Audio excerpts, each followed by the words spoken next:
They laughed at him. They said he would never amount to anything. They called him a nobody. But hear us the truth. Every great leader once walked through the valley of doubt. Because your past does not define you. Your decisions do. Welcoming you to Echoing Tales. This is the story of a young boy who rose from nothing to become a leader who changed lives. Eli grew up in a village where poverty was normal and dreams were luxuries. His father was a mechanic, his mother sold vegetables by the road. At school, his uniform was torn, his books were old, and his confidence was shattered.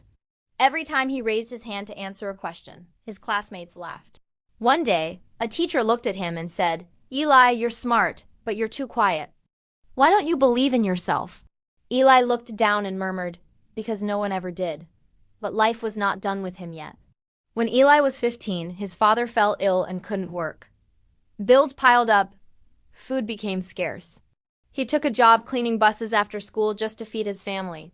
Each night, covered in oil and dust, he looked at the stars and whispered, "Someday, they'll know my name." He didn't know how, but he believed that faith was the seed of his future. One evening, a bus driver noticed Eli reading an old leadership book during a break. "Why are you reading this?" he asked. Eli smiled and said, "Because I want to learn how to change lives, starting with mine." The driver was so moved that he introduced Eli to a community leader in town. That leader sponsored Eli's education on one condition.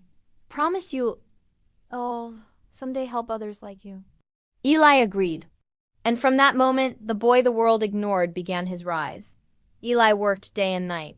He graduated top of his class, then started a small organization called Roots of Change. He went back to the same villages where kids were mocked for dreaming and said, "I was once you." Don't let your background keep you in the background.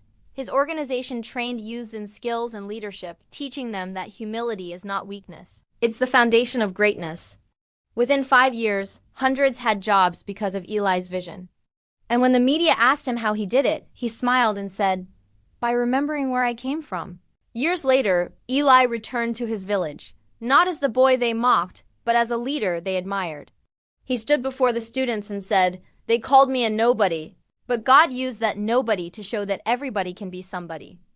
The teacher who once asked why he didn't believe in himself was there, crying in the crowd. Eli walked to her, hugged her, and said, "Thank you for seeing a seed in the soil no one believed could grow." That day, he promised scholarships for every student who refused to give up. No one starts as a hero. We all start as a seed, buried, unseen, and forgotten. But when you refuse to quit, when you learn from pain and use your past as fuel, you become unstoppable.